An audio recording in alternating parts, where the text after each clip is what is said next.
aasta on väga tähtis Rooma ajalooks olnud, sest et praegult on väga palju juhtusi. Nüüd me anname mikrofoni meie reporteri juures, kes on Kartagos. Aafrikas, Vahemere lõunarannikul laius suur ja võimas Kartaago riik. Mitu sajandit varemaid Forniikia meresid rajanes sinna Kartaago linna, mis oli tähtis käsitöö ja kaubanduskeskus. Kui roomlased alitasid Itaalias, olid Roomast ja Kartaagost ohtlikud vastased. Mõlemad soovisid ülevõimud Vahemere läänuses ja lootsid oma sõjalisele jõule. Kartaagolastel ei jäänud üle muud kui rahu paluda. Kartaagolased ei leppinud kaotusega, nende noor väejuht Hannibal valmistus uueks võitluseks. Ta saavutas 2 suures lahingus hiilgava võidu. Roomlased kartsid, et Hannibal ründab Rooma linna, kuid Kartaago väejuht võitles tema sõjaväest ja püsis Maria valutamiseks. See on üks maailma ajaloo kuulsamaid lahinguid, mis lõppes Hannibali võiduga, ometi ei otsustatud see sõja saatust.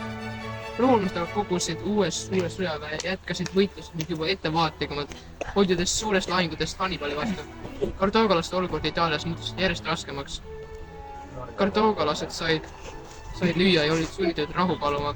Neid tuli loobuda kõigist valdust väljaspool Aafrikat ja anda oma laevastik roomlastele. Kartaago poliitiline võimsus oli murtud. Roomlased oli saanud tugevaim riik Vahemere lääneosas.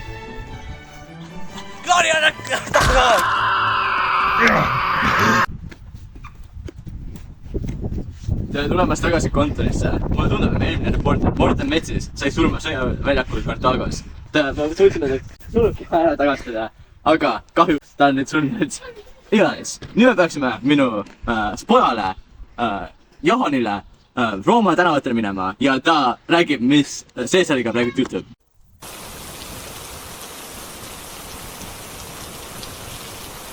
Praeguste väegute seas on kõige edukamaks suurune roomlane Gaius Julius Caesar.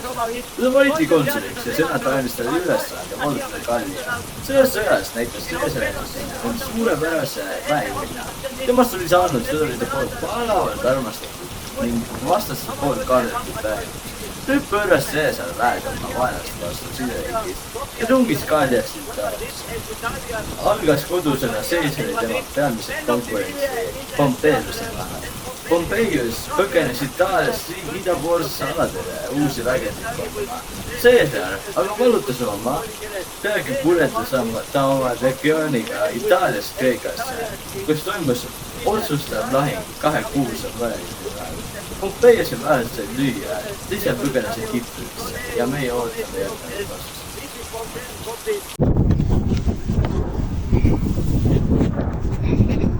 Tere tulemast tagasi kontorisse. Nagu te näete, mu poeg Jahan on täielikult okei ja tal on kõik korras. Nagu te näete, Morten Metsis, tema surnukeha on ära viidud tema pere juurde matustele ja põletamiseks. Ma ei tea, miks nad mõlemad sama ajal panid, aga nüüd me läheme Joosepi juurde, kes on kusagil. Kodusõdade vahepeal sel aastal puhkes Itaalias suurorjade ülestõus Spartakuse juhtimisel. Selle eetvaatajateks olid gladiaatorid. Need olid orjad, kes võitlesid avalikel vaatemängudel pealtvaatajate lõbustamiseks elu ja surma peale. Et rahval põnevust pakkuda pidid nad olema osavad ja hästi treenitud. Ka Spartakus oli endine gladiaator ja gladiaatorite treener. Spartakus organiseeris neist roomlaste eeskujul tugeva sõjaväe ja saavutas Rooma vägede üle mitu võitu. Ülestõusnud püüdsid pääseda Sitali saarele. Nüüd piraadid, kes lubasid neid laeval üle mere viia, ei pidanud sõna. Spartakus juhtis orjad otsustavasse lahingusse, et ta ise langes ebavõrdses võitluses. 1000 vangid langesid, orjad hukati teiste hirmutamiseks. Tere tulemast tagasi korterisse. Kahjuks reporter Joosep Miikal kukkus ja murdis seljaluu ära. Nüüd kahjuks me peame edasi ilmast minema ja minema rääkima reporter Anesiga, kes on Joonia mere ääres sõja kreeklastega. Siin just uued uudised. Joonia merel Kreekas Octaviuse laevastikul juhib Markus Vinsarius Agrippa. Tundub mul praegu, et lahing lõpeb tagasitõmbega ning Kleopatra Egiptuse suudamisega.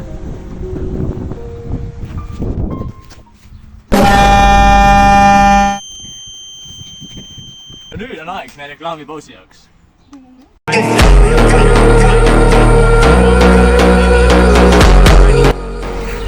ja need olidki tänased uudised. Aitäh vaatamise eest!